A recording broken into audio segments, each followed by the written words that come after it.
Hey, sorry, I'm a little late. Oh, not a problem. We were just chatting anyway, so it was all good. We always have plenty Oh, to talk about. oh yeah, Usually Scott has to go, okay, stop. He's here. I get that. What's So, yeah. What's on your background? That's a pretty cool background there. it's some posters that were given out at the games from Okay, different athletes, and then I have Julie Fouché was my level one instructor. I see that one. So Yeah, yeah, that's her shirt with her autograph on that, and then my nice. judge's shirt from regionals in 2018, and my security shirt from 17. Very cool. Sweet. Yeah, How you been? great. How are you? I'm doing all right. Doing all right. Well, we've already hit record. We're pretty laid back about it. Yeah. Uh, just to start off, Ben was on our 8th episode. Now we are on episode like 57. Oh wow. Okay. So when I had been on back then, I learned two things. One, never try to talk to an athlete at an event because it's just too much going on. Just give up the ship and not even try. Two, always put fresh batteries in your digital Uh, recorder. yeah, we've learned Oh, that. that's right. That's right. So if you go Yeah, back we were to sitting outside, and yeah, what we got like 20 minutes in maybe, and 4 minutes, four. Ben. Oh, did we? Maybe it was the 20 minutes we talked before that. Yeah, we had a whole 4 minute interview with you on episode 8. If people, it's a quick listen if people want to check it out. Nice.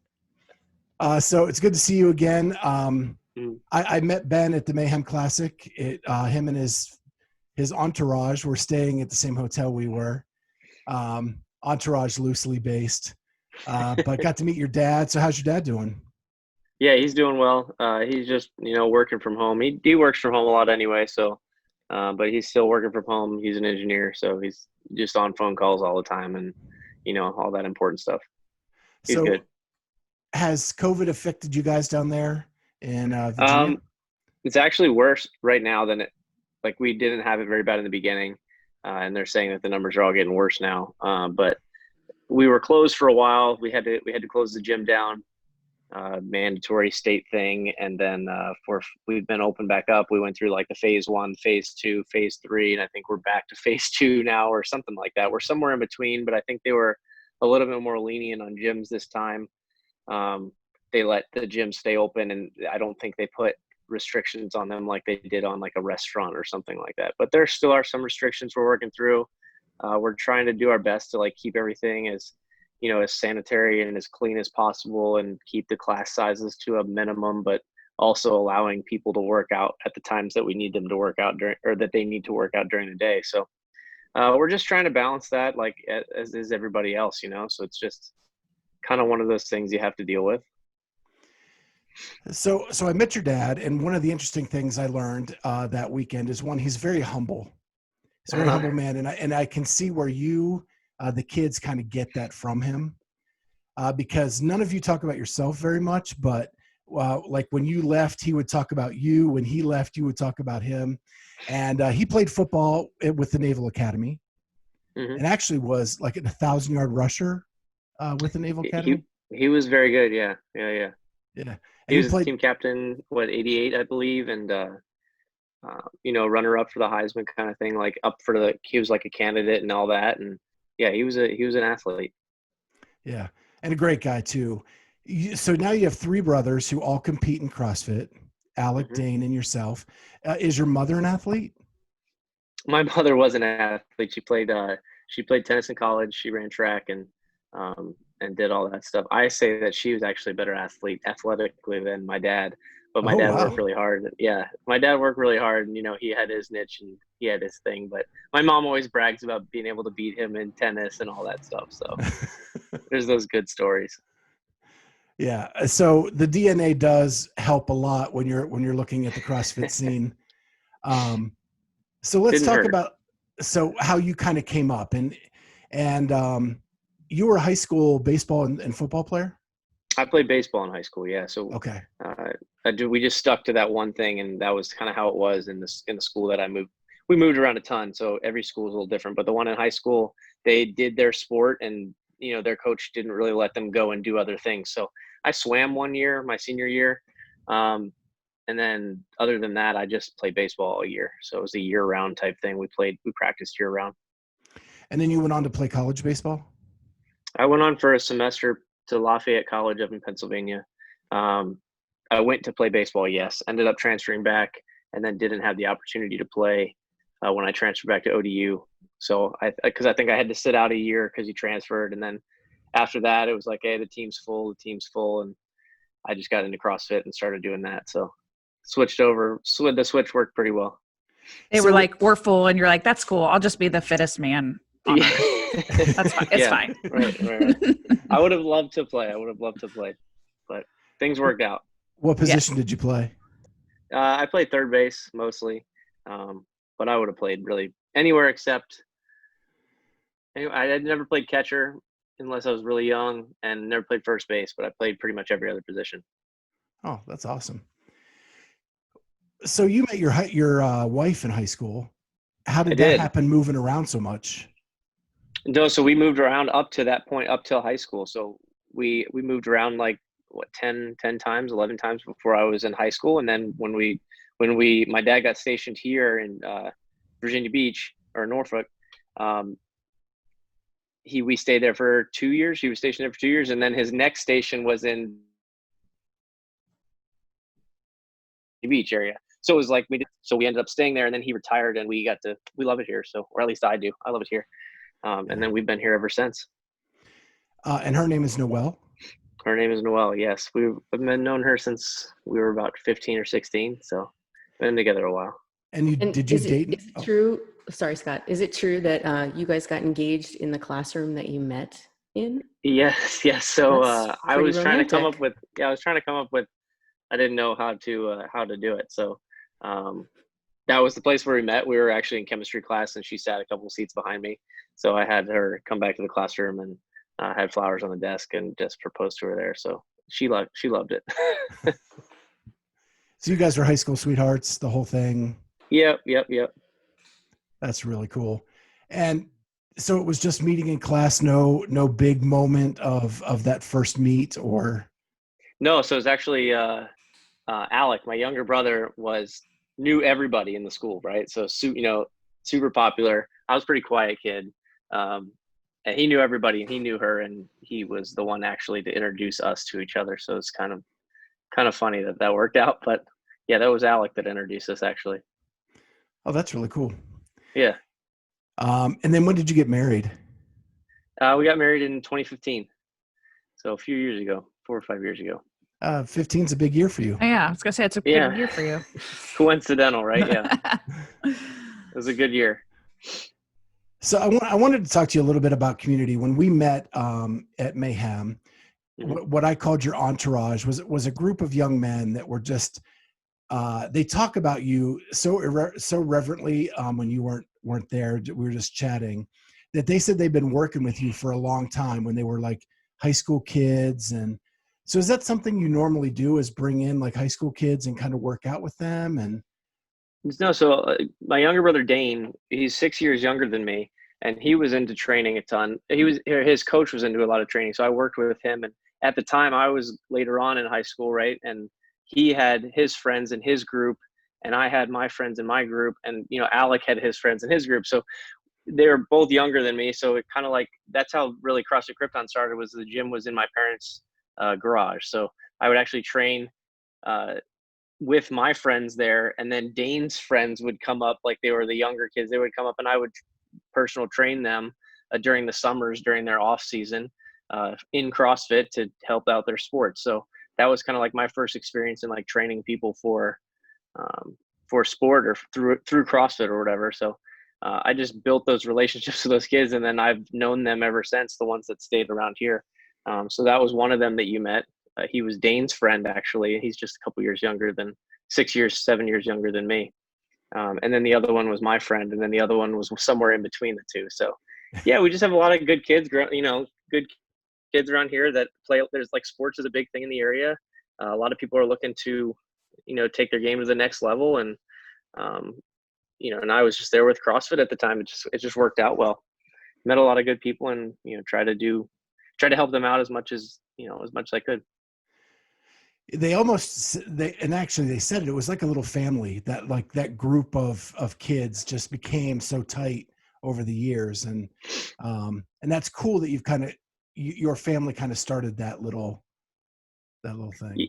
Yeah, my parents always were very, they're very generous. Um, they always have their house open. Like they let me, coach 10 kids at a time out of their garage for 3 or 4 hours a day in the summertime, and they're running in, using the bathroom and tearing up the house and putting holes in the wall in the garage. They were very, they put up with a lot. So I couldn't do it without my parents, but I'm very thankful for them. And they were very kind and welcoming to everybody that came over. And how did that garage evolve into CrossFit Krypton? It just got too much, right? So like the conflict, it was like, hey, we need to find you a place to do this somewhere else. And I had just graduated from college, so I finished up in 2012 with my mechanical engineering degree, and my choice was either, go get a job working at an engineering firm or try to at least, or do something else, right? And that time I was 4 years deep into competing in the CrossFit Games. I knew this was something that I wanted to do, that I could do for long as the foreseeable future would allow. And I was like, hey, let's open a gym. Like I love coaching and I love helping people, and I see how much people need it, and how influential it can be in the lives of others. And I was like, let's open a gym. We found a little spot that was like 3,000 square feet total. And we just started there and started small. And now we have, built a new facility and have our own 7,500 square foot place. And it's awesome. I love it. Wouldn't have done it any differently. And were your parents tired of replacing refrigerators, or? Yeah, right. It was just not refrigerators. It was more like with the wall and stuff, like cracked garage floor and trash and water bottles and sweat stains everywhere. Yeah. So Ben, I have a question. My name's Kat, by the way. We haven't actually officially met. Nice to meet you. Nice to meet you. I run an affiliate out of my garage. I forget that too. That's okay. I run an affiliate out of my garage, and I'm actually looking to expand into another place. So my question to you is, how far away was your first affiliate to your garage? Yeah, so I live about 2 miles from my parents' house, and my parents are about 4 miles from the gym that we're at now. So it was fairly close. It wasn't like we were, going across town or anything. So we're pretty close. I have a situation where I have about 20 kids that train here, and I would say about 15 of them live in my neighborhood. So I'm struggling because we're busting at the seams, and I'm trying to find space, but I'm like afraid that everyone's going to leave, or not be able to come because of the space. So I'm always just curious about how that evolution of expansion goes and what kind of things you think about. I mean, there's definitely like that there's definitely that little bit of like that leap of faith kind of thing. Like you're busting at the seams where you are, and then you go and get a 3,000 square foot place, and it's like, oh, what do I do with all this space? Right. And then you just trust that you continue to do what you're doing well, and it's going to happen, and it's going to work out, and things are going to grow, and keep doing what you're doing. And then it'll be like, well, you're outgrowing this space, and you work your way up naturally. Right. So it sounds like that would be the next step for you, I guess. Right. Perfect. Yeah. Thanks. She has a killer garage gym, as you can kind of see. Yeah, it looks awesome. It looks awesome. It's just too small. Yeah, right. I get that. We just spill over into the street and into the cul-de-sac, and we try to. Bother the neighbors. Yeah, the neighbors so far haven't bothered me, so it's all right. Well, that's good. Well, speaking of expansion, you've expanded your own family in the last year with Claire. I know we talked a little bit about that at Mayhem, but how's that going now? You're 4 months in. Clara just turned 1. She's running around everywhere. She's awesome.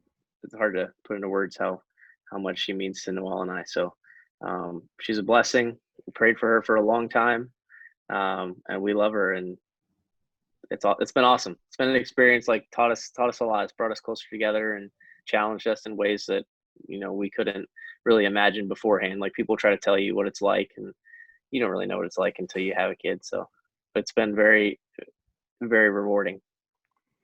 Yeah, I know when my daughter was born, when she reached up and grabbed my finger in like the first 2 minutes, it was all over.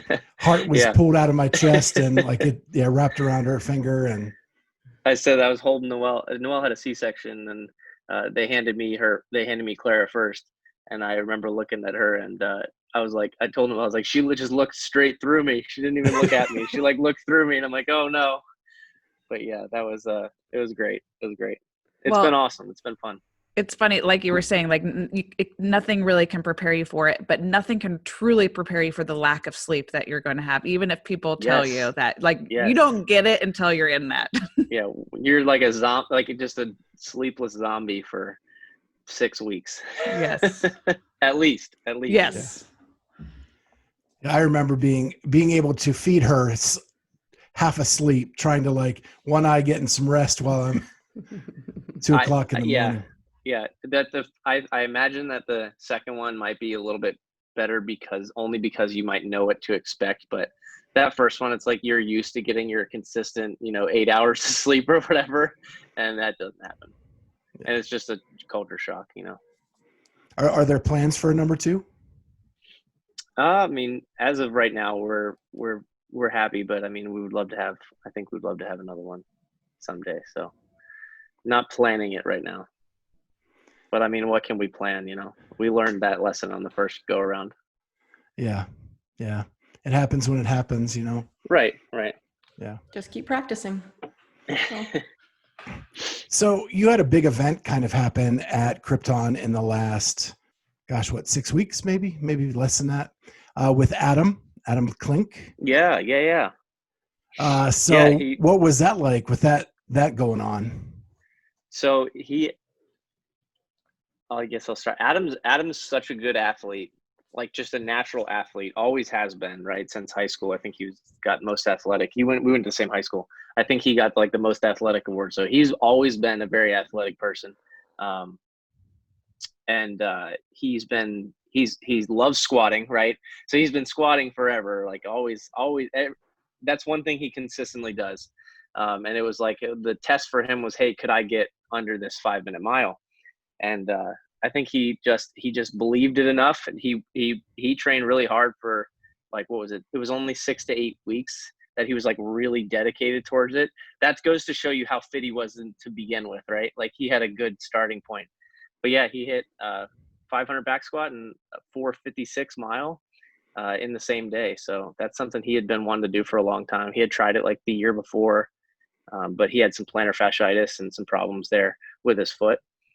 But yeah, no, he finally did it. And it was I think it's a really big deal because I have never seen anybody else do it. And I think it's one of the, true best tests of overall athleticism or, fitness that you can get. So I'd love to do it someday. Yeah. Yeah. We talked about it a bit. Like I'm really close to a 500 back squat, but I am nowhere near a sub 5-minute mile, like nowhere near. Yeah. I mean, to combine those two and even the same lifetime is impressive, let alone in a day. Yeah. Yeah. And he did he threw in something else for good measure for Dave Castro. Yeah, the pull-ups, right. 50 unbroken. Yeah. I know he's like, I should have just maxed out everything and seen what was seen what I could do. But yeah, maybe I throw a bench press in there next time. That'd be good. Yeah. Well, and when I watched the video, like he didn't even struggle on the 50 pull-ups. Oh, no. I bet you he could have done 80, 90 pull-ups that day. So yeah, he was, the pull-ups weren't the hard part or anything that he was thinking about. He was focused on that mile, I think was where it was at for him. He hit 500 pound. I don't know if he told you, but he hit 500 pound back squat like every 3 days for 3 weeks before he ran that mile. So he was very prepared for the back squat portion of it. Yeah, that looked really easy, and the pull-ups looked super easy. But that mile, yeah, you could tell. That was where it was at. I mean, 5-minute mile is no joke. That's fast. Oh, and I loved when he filmed it. He said, "We're going to do the mile first because if this doesn't happen, it doesn't really matter." Yes. And so, yeah, that was pretty cool. Yeah, no, that was awesome. I was super impressed. And did I hear that Dane was his training partner for that? Yeah, him and Dane were both going at it kind of at the same time. Dane was a little behind on the back squat, so Dane was starting lower on the back squat than Adam was there. But I think they were about similar on the mile. But Dane just recently tested, and he ran a 5:03 mile and back squatted 5:01. because Dane likes to just back squat do 1 pound more than you just to claim that he did it. But he ran a 503, and it was absolutely everything that he had. I think he threw up later that night in the middle of the night. Like he was pretty messed up from it, but he's just able to give his all like that. So I'm sure he's in the fire academy right now, so training to be a firefighter. But after that, I'm sure he'll hop right back on the train and try to do it again. Awesome. He doesn't know what quit means. Yeah. So we're just going to bounce around a lot on this because I have a lot of questions, and I have a weird question. So every year, the teams put in a roster for the CrossFit Games, and you always appear on CrossFit Mayhem's team as the alternate. I think it's just last year, right? I think it's been twice at least. Oh, maybe I missed it.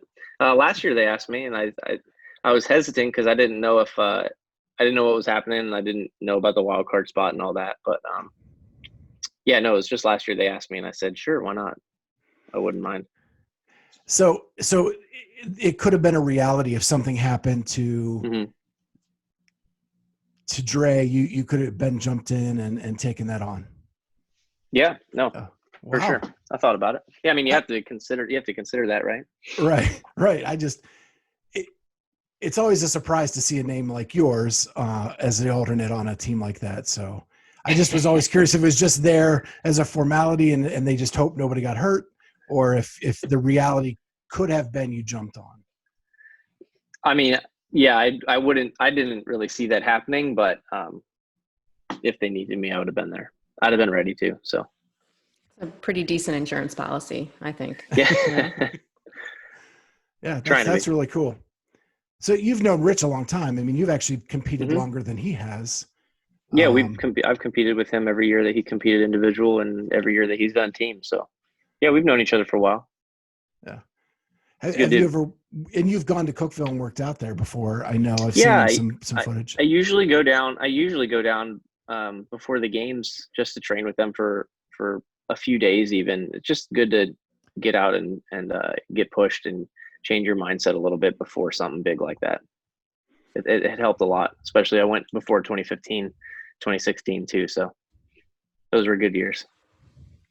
So another weird question.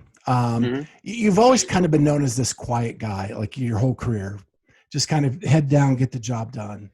But in recent years, you've become a little more outspoken.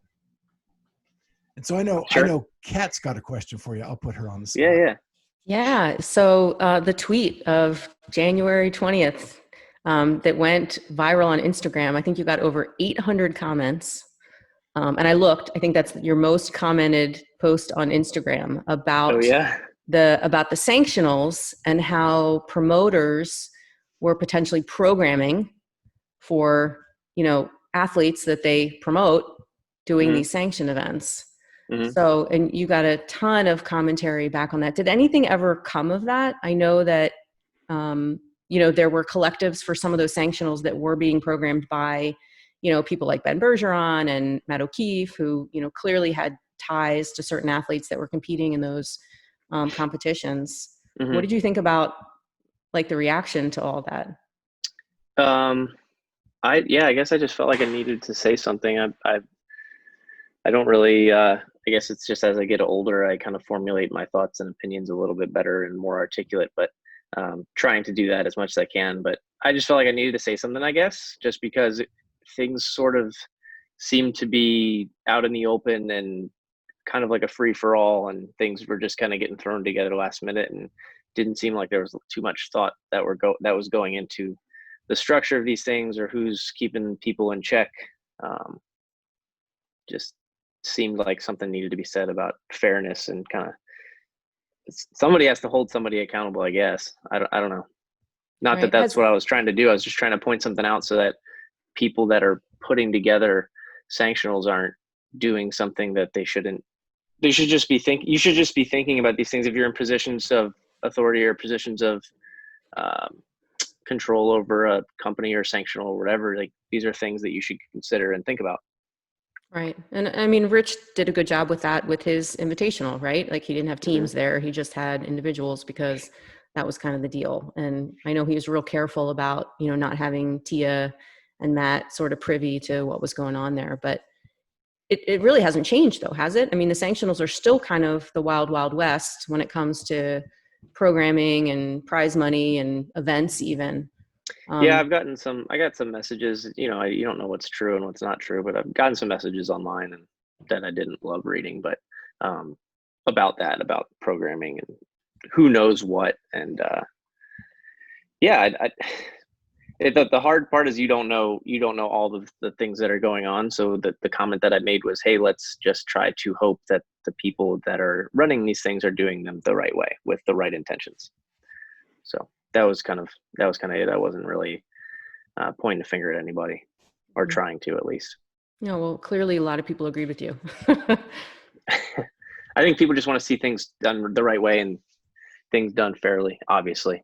Yep. I mean, it's easier said than done, So let's piggyback on that just a little bit. It's well known that you at one time tried to form an athlete union, for lack of a better term, some kind of group so that the athletes had a say as to what's going on. It was discussed between a few of us, sure. Okay. So now there's the PFAA. Okay. Is that heading in the direction that you think it needs to, or do you think it needs to be more than that? Can you tell me a little bit about that? Because I don't know too much about that. I'm not up on the know lately. Okay. Huh. That's odd as well. So yeah. The PFAA is the Professional Fitness Athletes Association. Okay. And it's a group of athletes. I think Gretchen Kittelberg is kind of the president of that. And some of the people on that are Steph Chung and Brent Fitkowski. And they've gotten a seat at the table with Eric, the new CEO. Okay. And to talk about, right now, their two main agenda points are athlete safety and consistency with the rules. Mm-hmm. And so while it's not a union, it's just kind of an association that they've kind of come together to have a unified voice. Sure. As athletes. What concerns me talking to you about this, and this is my opinion, not Ben's, so don't get on Ben, but that's fine. If you don't know about it, how is it a unified athlete's voice when you're one of the preeminent athletes in the sport and you don't know what their agenda is even? Yeah, no, I don't. Maybe that's on me. I mean, I haven't read about it. I don't know. Is there a place that the information's all put together that I should be looking at? So there's a website. Okay. So there's a website. It's PFAA. I think it's actually spelled out Professional Fitness Athletes.com maybe. If you Google it, there is another PFAA. So just you have to spell it out to get it. Sure. But there's not a ton on the website. I'll be honest with you. But there is kind of those 2 points on the agenda and some other things like that. But sure. No, I mean, yeah, I feel like something like that should have been done a while ago, but yeah, I don't know what else to say about that, but yeah, I think that's a good thing. I think it's moving forward in the right direction. I think the athletes need to be talking to the people that are running the games and these competitions, and for sure, for athlete safety, like safety being all different kinds of things. Like there's all kinds of different situations that could come up, and I'm not trying to be like an athlete that's just complaining about things in the way that they're run, but there are things that pop up here and there that definitely could have been discussed with athletes that could have been worked out maybe. I mean, I think we're more than just horses in a race. I think we can help out and contribute to the conversation. So yeah, I'm all for setting up something like that and talking to whoever's running that. I think that's definitely a good thing to open up to the community, I think.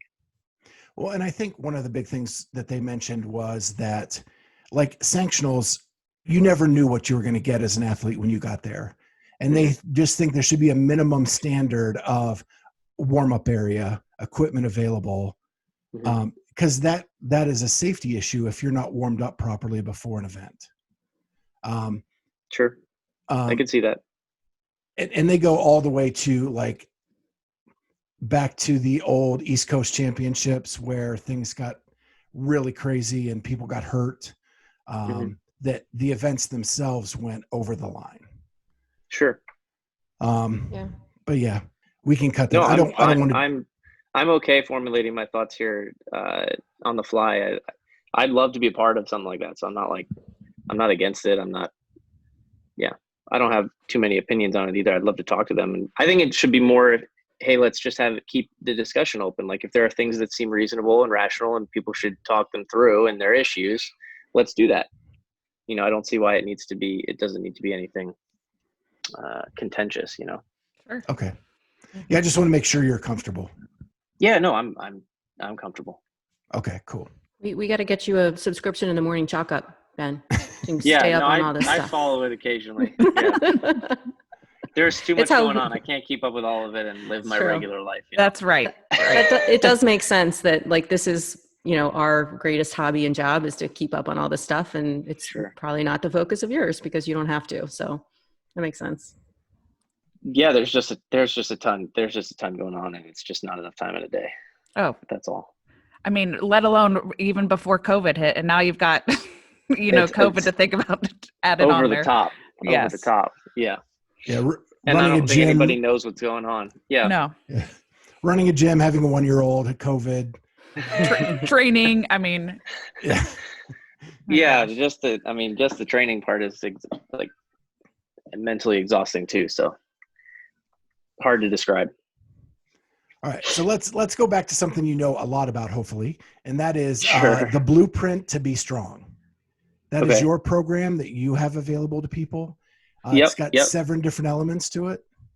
Yep. There's a few different elements to it. And I try to just make that. So the reason I started the blueprint is like, I used to follow the CrossFit.com. And I used to follow, I'd pick up programming, let's say from Jason Kalipa or from Chris Spieler's gym or from, Pat Barber in his gym or Freddie Camacho. Like I used to follow other gyms in their programming and saw how they did things. And I'd love to, experiment with programming on my own and figure out what works. And then when I started going to the games year after year, like I started changing my programming and tailoring it for me and what I needed to work on and my weaknesses. And I put out the blueprint now. Like I was like, hey, I can give out my programming to help others kind of see what I've done or what I'm doing currently.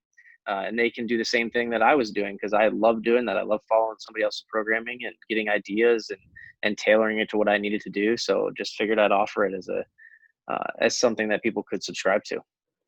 And it has a strength component and like a Metcon component, and you can get those together as well. Yes. So there's one that's like everything that I do. So I train year round and I train through. Obviously things ramp up and ramp down around seasons, but I train all year and I put out that programming. It's everything that I do. And then I put down a version where it's like, hey, I have 60 to 90 minutes to train. Here's what I would do if I just had those 60 to 90 minutes to train.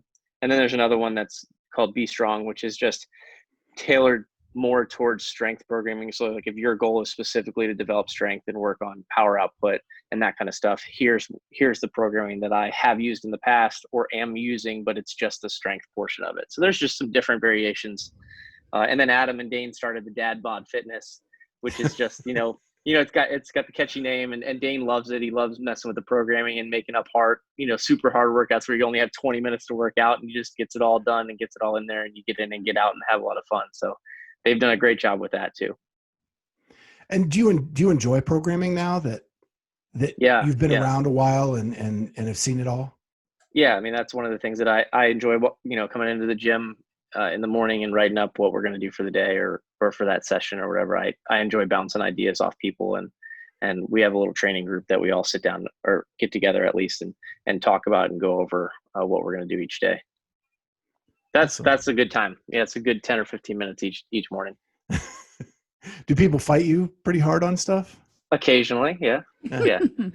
I'm not a tyrant in the way I program, but occasionally it happens where I'm like, hey, we're doing this. And then nobody likes it and that's okay. But then most of the time we're back and forth and we got good ideas and good discussion. Well, let's move a little bit into more CrossFit in your CrossFit career. Sure. You were in the Rogue Invitational this spring, and that was really different than anything you had ever done, I'm sure, in your long career with CrossFit. Yeah. What were your thoughts on that? My initial thoughts was, wow, this is never going to work out. But then, immediately it's like, hey, Rogue's running it. They're going to do it really well. They always do everything really well. And I'm like, all right, as he gets closer and closer, I'm like, I could see this happening. Right. And then they set everything up and they talk you through it, and you were working with them the whole week leading up to it. You had everything set up. They're like, hey, here's how we're doing the streaming. And they showed you how to do it. They sent you all the equipment. They did such a good job. And then it ended up working out like almost seamlessly. I thought it was pretty awesome. I don't see why they can't do that again. Not easily, but I don't see why they can't do that again. I thought it was a great format. I kind of liked the unknown element, how you didn't know where everybody else was and you weren't being told, where everybody else was during the event. So I enjoyed that. Yeah, I was actually Saxon Panchek's judge. Yeah. For that event. And so it was funny how like it's all done and then everybody's scrambling to a TV to kind of catch where they were and what they were doing and where did they lose to this person. And right. Just kind of getting to see that behind the scenes when what's not being aired. Yeah. How many people were there? How many people were there with you guys? Like right around is probably 5. And then there were like 10 people kind of off to the side. Yeah. People enjoyed coming in and watching, and even though they couldn't say anything, cheer, or do any of that, it was kind of awkward. They were just standing there watching you, but it wasn't as awkward as I thought it would be when we got going. And was that your first competition since your knee surgery? Second one, I did the Mayhem. Okay. I think that was before that. I did the Mayhem one earlier in the year. And you had a torn meniscus, is that right? Yeah, it wasn't anything major. It just took me forever to recover from. I don't know. I had it twice on my right knee, and it was like next week I was fine. And this one was like months. It just wouldn't get back to normal. I don't know what's going on. And so are you feeling more like that you're back to where you are? Nice. Yeah. Just trying to work getting stronger right now. That's my goal. So let's just quickly go over your career. There's a big career, so we'll try to be quick about it. You actually started your CrossFit Games career at 18 in 2009. So it's a good thing you didn't play baseball in college, because I don't know how you would have done both. It would have been hard. And so that first year was at the ranch. Yep. And then your second year, 2010, they moved to Carson. So you've seen the evolution really of CrossFit from the beginning. 9 was the first year you had to qualify anyway. Before that, it was just show up. Sign up and go. But I mean, it's in California. I'm not going to just, and I was 16 then. I'm like, I'm not going to sign up and fly out to California and compete. I wouldn't have done that. Yeah. So what are your opinions of like where it was and where it is today? And that's a crazy question with the last few years, but yeah, no, the jump from Dave's backyard to Carson was big. Like that was a cool jump. It was totally different. Like just that year, 1 year to the next was totally different. And then you could see it, like there weren't that many people there that first year. It was still fun. Like the events were different, challenging, and all that, as they always have been. And then the 2 or 3 or 4 years after that, it just started getting bigger and bigger, and there were more people there to watch, and more people talking about the event, kind of thing. And I think that it's like and then the switch from Carson there to Madison was, again, same deal, kind of like it was a big switch in my opinion. I don't think it was quite the same in Madison, although people seemed to really have a good time and enjoy it. From the spectator's perspective, it was different in my opinion from an athlete's perspective. It's just, I don't think that you can recreate the feeling of the tennis stadium like at night or something in Carson, California. Yeah. That's just my personal opinion. So you did prefer Carson to Madison? Yeah. I mean, California was it was pretty cool. So we'll save that for later, but it's 2015, sure. 2015, the year. Yeah. So I got to ask you a question. Did you face plant on the beach to start the swim in 2015? Yeah, it was at 2015. Yeah. It was one of those years, and I do think it was 2015. I still won't even believe that there was anything there that I tripped on. I don't know what I tripped on. There was nothing there. So I watched it like 5 times today just to try to confirm that it was you. Yeah, it was me. Okay. It was me. How many times do your brother show you that video? Lately, not that, but when it happened, plenty. I saw it plenty. Yeah. The cool thing is you bounced up like super fast. Like it was like the fastest burpee ever. You can't stay laying on the beach. Yeah, right. Right. I'm not sunbathing, No, so, it was funny. That was good. That was funny. Good way to start it. Good way to end it. Yeah. So you start with a face plant, and then the event 2 was the sandbag. Yeah. That you didn't fare very well in either. I did terribly in that event. I was so mad after that event. So mad about that. Yeah, that was I went back. I like to go back to the hotel and chill a little bit in between events. I was so mad after that sandbag event that there was a decision. I just made a mental decision in my head that I was tired of finishing where I was finishing, and I'm not going to do that anymore. And the rest of the games just went a completely different direction. Because I was going to ask you your mindset after that, because you're not in a great position at that point, right? And you kind of have to have that like come to Jesus meeting with yourself. What are we going to do here? Because after that moment, you never finished lower than 11th. Right. And yeah, that was a purely mental decision on my part. And it made me realize how much that plays into a factor of sports and being competitive. So not only do you finish almost all the rest of the way on the top 10, you get 2 event wins. And I think a second, a couple fourths. I mean, you really turned it up at that point. Did you feel the momentum switch once you started hitting those good finishes? Yeah, I mean, I didn't pay attention to. I knew when when you win, and it feels like I won a couple events, and it felt really good to win those events because I'd never done that before at the games. But it was very rewarding, just knowing that your training's paying off. But I try to focus on every event like that's the only event, and I really don't. I was like, hey, I finished well for where I was, and I was happy with it and satisfied with it. It's like there's not much more that you can do other than put in the best effort that you can put out on the floor. Like you can't control the other competitors.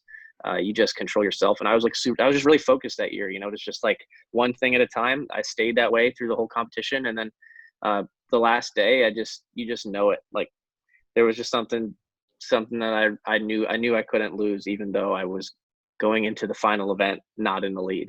It was weird. It was something that I can't explain. So I watched Heavy DT again this morning. Your reaction at the end of Heavy DT was a reaction I'd never seen from you before that event.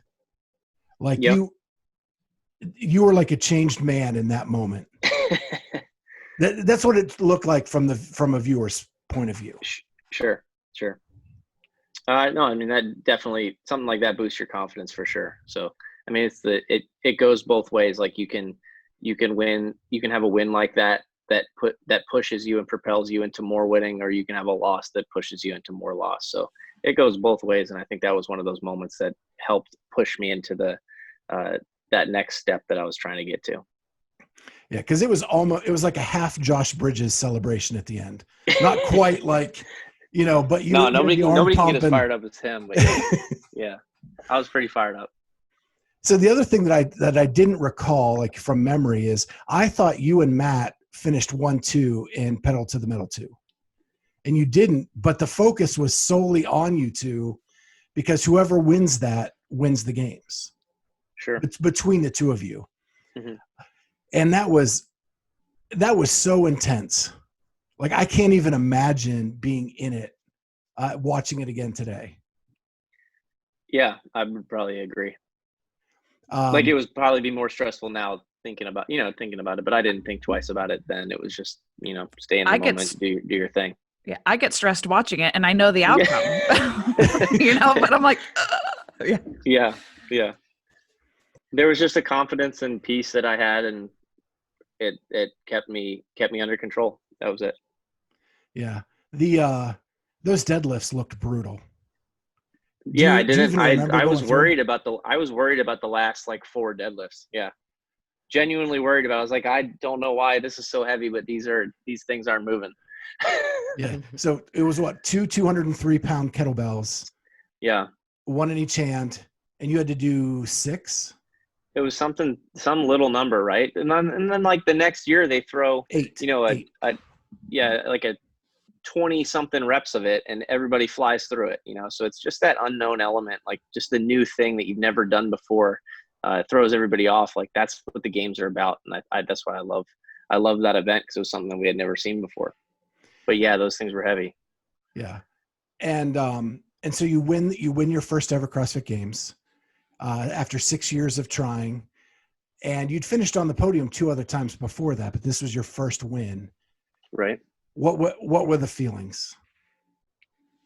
Yeah, it was. I mean, I guess you use the word surreal to kind of describe it, but it felt like I had seen it before. It was in my head. I had thought about it and known that it was going to happen so many times. It kind of felt like it was, you're just right place, right time. Like things just felt good, and then it was like, all right, what's next? What's the next thing? What do you do next? And it's a good feeling to have to have like gone for a goal and all that, but then as soon as you win, it's like, okay, what do you do now, right? Like there's that next thing. That's not it. That's not what it's all about. So it helped me put things in perspective as well. Yeah, awesome. Feeling of winning, it's a good feeling, but there's more to it than that too. Well, I also noticed like that was the year of the pig. A lot of like odd objects that you guys don't normally work. Yeah. And over the years, you've always kind of been good at that odd object thing. Mm-hmm. Has there ever been anything that you like showed up for and were like, what is that? Like what? No, like when they throw stuff like that, I normally enjoy it. So I normally enjoy the twist or the challenge or like, hey, you just got to be athletic and adapt to the situation. I feel like maybe it's just me and it's in my head, and I feel like I have a little mental edge there just because I feel like I'm mentally prepared for it, because we train like that a lot. We just throw some unique things in there for fun and for the challenge. Yeah, that's really cool. So I know Kat has a question on 2018. Yeah. 19, sorry. 2019. Yeah, no. I was just wondering how the whole wild card invite went down, because I mean, we know that I guess you had knee surgery and were sort of recovering from that, and the world heard all about Hunter McIntyre and how he got his wild card, through this social media campaign, but we didn't get many details about like, how does that all go down? You get a phone call, someone send you an email.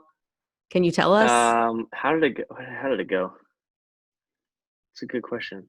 I think Dave texted me something like, just said in. That was all he texted me. It was just in. And I was like, I think I texted him back like, what you mean the games, right? He's like, yeah. So that was about it. And that was the weekend before we were supposed to leave. So like if you were getting there Monday, that was like the weekend that weekend I learned about that. So it was pretty last minute.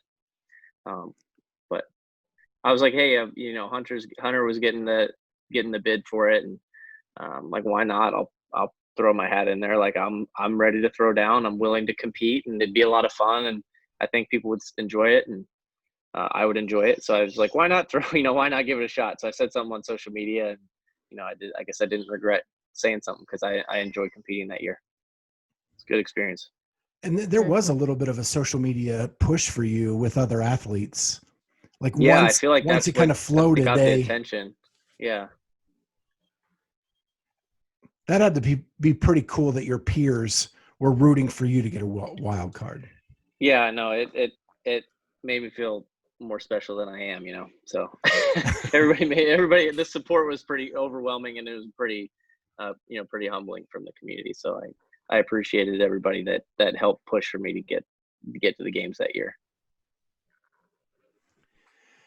Well, I have to ask you, like, so there's been so many changes to CrossFit in the last couple of years. 18, we're going to focus on health and de-emphasize the games. Mm-hmm. So then we'd go to the sanctional format in 19 with 170 people showing up on the men's side and 130 on the women's. And now we have a new CEO, and it looks like it's going to change in another direction.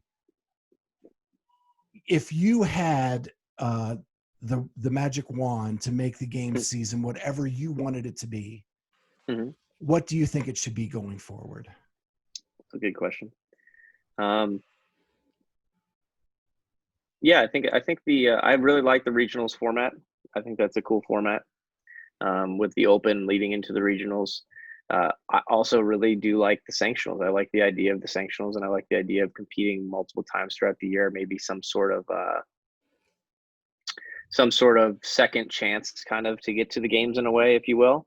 So maybe some combination of the two formats that we've had. But I mean, if I had the magic wand, I would take a lot of advice before I made any decisions. That sounds like really good advice.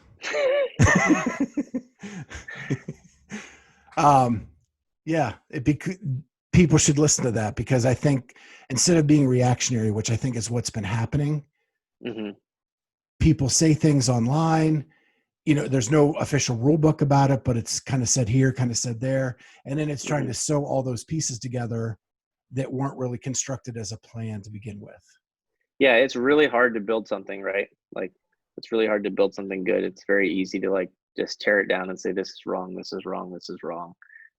But you need a lot of good people to put together something good. And you need a lot of good advice, and you need a lot of counsel and all that. So, and you need to take your time, right? And like, it's not just going to happen. Next year is going to be the best year. Like, next year is probably not going to be a good year.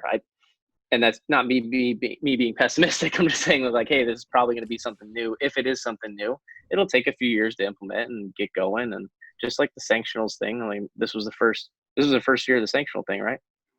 Yeah. Second year. Yeah. Well, so, I mean, this was second year, but it didn't really happen.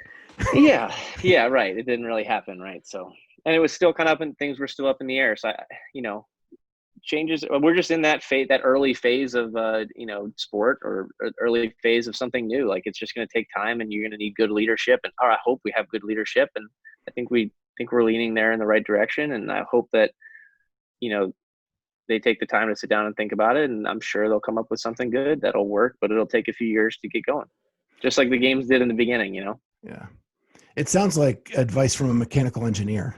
Yeah. I was just about to say that. I was right there.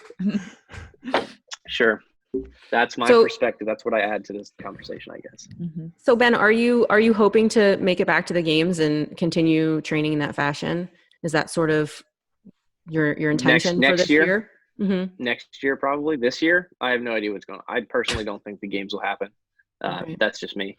But I'm preparing as if it will happen, and I don't even have a spot. So I'm like 3 or 4 spots out. If something did happen where the games could work out, I'm still going to train as if I was going to compete. So, but other than that, yeah, I think I'd like to give it another go.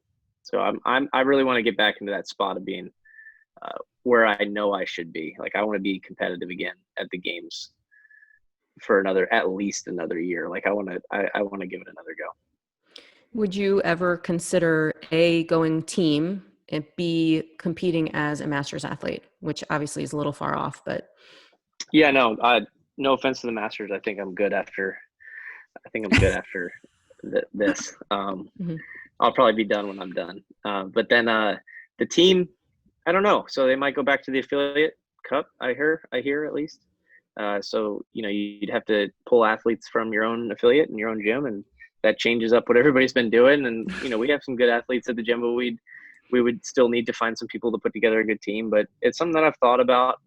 But I really like the individual competition. I like having all of the responsibility on me, and it's my fault if I don't do well, kind of thing.